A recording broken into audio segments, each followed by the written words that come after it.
Good day, everyone.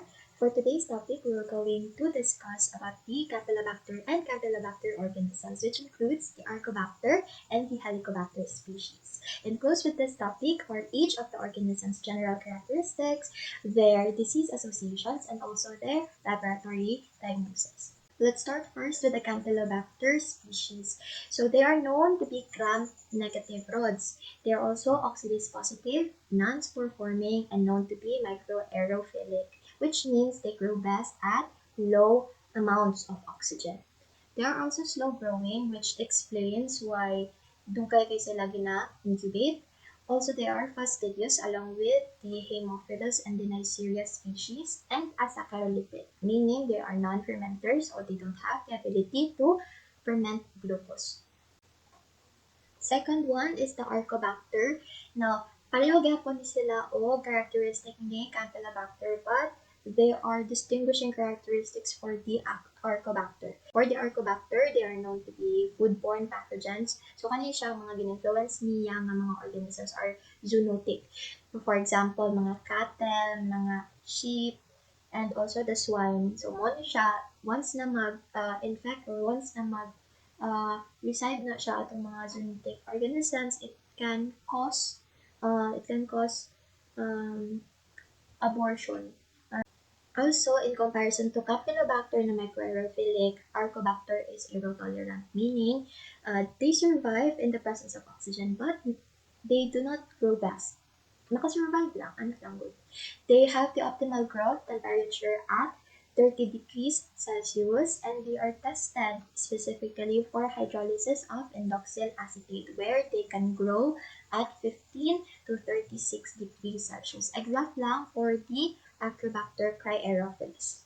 The last one is the Helicobacter. Back then, Helicobacter is formerly known as Campylobacter pylori. Kaya na siya sa Campylobacter species sa una.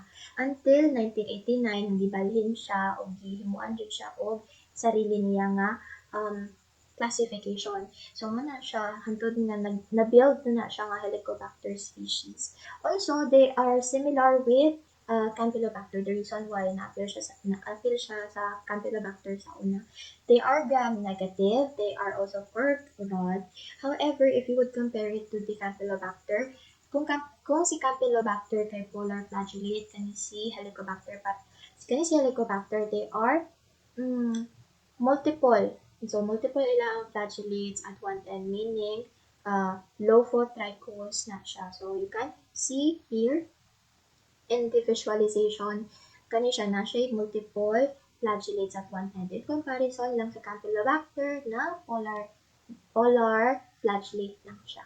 Also, Helicobacter is known to be a triple positive organism wherein oxidase, catalase, and urease positive na siya. In contrast po sa Campylobacter, Helicobacter is also known as microaerophilic. Basta gani, bacter organisms, ingon name, microaerophilic na siya. That is Campylobacter and Helicobacter.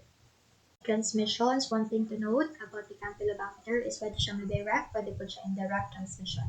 For direct transmission, any close contact with either of the reservoir hosts, such as dogs, cats, and birds. Also, there are cases that has been reported na pwede ang Campylobacter species to be sexually transmitted. For the Helicobacter species, the mode of transmission is fecal-oral or oral-to-oral. Kay nag-rotate lang manggod siya in each of the member of the family. So, kani siya ang gina-consider or gina-specify as the mode of transmission for Helicobacter species. Clinical significant species and its disease associations. The first one is Campylobacter jejuni. As you can see, it is associated with gastroenteritis with its antigenic structure that is influenced to its virulence, such as the lipopolysaccharide and the enterotoxins. The disease associations are first, mag-initiate sa siya initial symptoms na mild abdominal pain within 2 to 10 days after ingestion of any contaminated food material. Also, after that, it will follow up through campy and bloody diarrhea. So this often happens in pediatric age groups. After that, the patient may experience fever and chills. So, in rare occasions na ay mga patients na nag-experience po of nausea and vomiting. We also have to note that the Campylobacter coli and the Campylobacter lari, that is one of the recognized enteric Campylobacters, have also the similar clinical manifestations, same as the jejunal. Up next is the Campylobacter abscessensis, that is associated also with gastroenteritis and Guillain-Barré syndrome, or the GPS. We also have the Campylobacter fetus that is associated with systemic infections such as bacteremia, septic thrombophlebitis, arthritis, septic abortion, and meningitis. As for the Helicobacter pylori, they are associated with gastritis, particularly type B, peptic ulcer disease, gastric carcinoma, and mouth lymphoma, or the mucosa-associated lymphoid tissue. Now, Mels, nganong na may gastric carcinoma? Well, there is a speculation na if long-term imuhang chronic gastritis, chances are the possibility of the patient of having gastric carcinoma is increased. That is why, or that explains why, nganong na-consider ang Helicobacter pylori as one of the carcinogen organisms. As for the Helicobacter cnidae and Helicobacter familiae, they can cause proctitis, enteritis, and sepsis in homosexual men. For the H. cnidae, it has been reported to cause septicemia, cellulitis, and meningitis, and their target na mga patients such as immunocompromised patients. For the H. familiae, na ay cases po na nag-report nga na septic shock na na-record, but dili siya HIV infected, but a non-HIV heterosexual and immunocompromised patient. Proceed to the laboratory diagnosis. For the Campylobacter species, the most common specimen of choice are the blood and stool samples. Pwede din rectal swabs, but then less preferred na siya in laboratory. For the Campylobacter fetus, species fetus, wala siya mga rare isolates na makita lang sa routine blood culture media. What is the transport medium gani basta stool pathogens? It is Kerry-Blair medium. Now, nganong dili man katong common lang nga transport stool medium ato ang ganiton. Actually, kato siya na siya component na buffered glycerol saline, which can gain toxicity into our entire Campylobacters. So, possibility na dili makit ang integrity sa imuhang organism. As for the Helicobacter pylori, the choice of specimen is gastric biopsy material. Now, given the fact na kanato ang choice of specimen, kinahanglan og immediate transportation. If ma-delay man ang pag-process unsa ato ang himuon, i-transport siya sa medium na stored medium. Also note that the tissue samples may also be placed in cystine grossalia broth with 20% glycerol and frozen at negative 70 degrees Celsius. Now we are on to the culture media. For the Campylobacter species, enriched selective agar is used to isolate these organisms. So commonly used na agar na ilang ginagamit, or the commonly used primary plating media na ilang ginagamit to isolate Campylobacter jejuni and the other Campylobacters are the Campylobacter. Also, they are using skirose, Butzler, charcoal, cephaloparazone, deoxychelate agar or CCDA, medium V, and Campy-CDA. For the medium V, modification lang ni siya ni Butzler in order to better isolate the Campylobacters and to suppress other normal biota.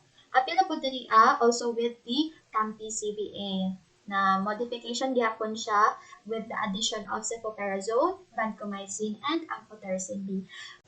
As for the Helicobacter pylori, the combination of non-selective and selective media is needed to isolate the organism. So, ang non-selective niya pwede chocolate agar, Brucellia agar with 5% forced red blood cells. Also with the selective na anti-skirose agar. In incubation for the Campylobacter species, natay duha ka purposes. First one is that the Campylobacter jejuni and the other entire Campylobacters grow optimally at 42 degrees Celsius, except for the Campylobacter fetus subspecies fetus, that is a rare stool isolate and the growth is needed to be suppressed at 42 degrees Celsius. Kaya kinahanglan siya ma-incubate at 37 degrees Celsius para mo-grow o para ma-isolate. Second one, or the second purpose, is that the growth of colon microbiota is inhibited at this higher temperature. So, unsa tong mga kinahanglan nga nutrients in order to isolate the Campylobacter? 5% oxygen, 10% carbon dioxide, and 85% nitrogen, except for the Campylobacters rectus and curvus. The incubation time should be extended to 72 hours, as we know that Campylobacters are slow-growing organisms. For pylori, the needed nutrients to isolate this organism is 5% to 10% oxygen and 5% to 12% carbon dioxide. Now we are on to the identification. For Campylobacter species, we can observe it to be long spiraled. It can form an S or seagull wing shapes. It also has the darting motility in hanging drop preparations and under dark phase contrast microscopy.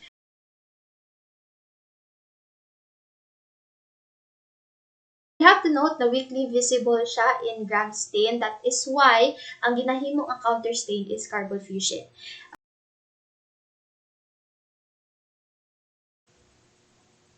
Of course, when it comes to isolation of this certain organism, you have to suspend it in Brucellia or tryptic soy broth.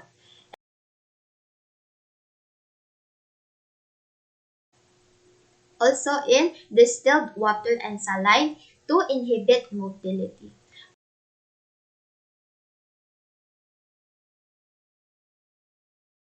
For the Arcobacter species, pareho lang gihapon siya microscopic morphology sa Campylobacter. For the Helicobacter pylori, similar gihapon siya sa Campylobacters. But notice the differences between their flagella.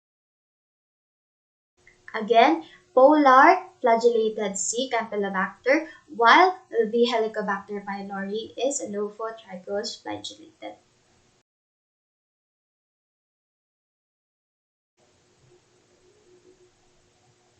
For the colony morphology of other Campylobacter species, we have Campylobacter jejuni that is moist, runny looking, and spreading. It is non-hemolytic, and the colonies are colorless or gray. One test that can differentiate and identify Campylobacter jejuni to other organisms is the hyperate hydrolysis.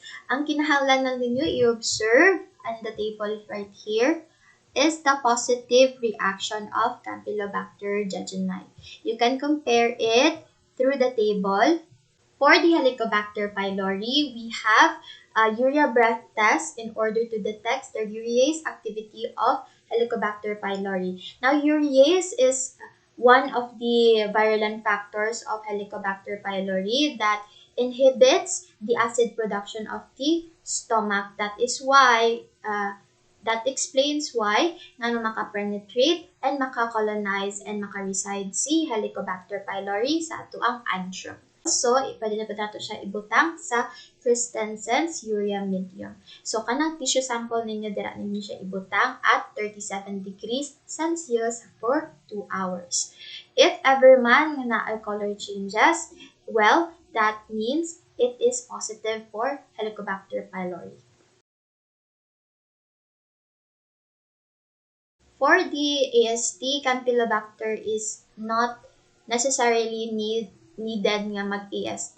But then, if ever man nga na intestinal infections gani, ang patient pwede maka-receive og antibiotics, IV fluids, and electrolytes. Mostly, ang makakuha og antibiotics is mga immunocompromised people and katong mga na severe disease nga walay progress.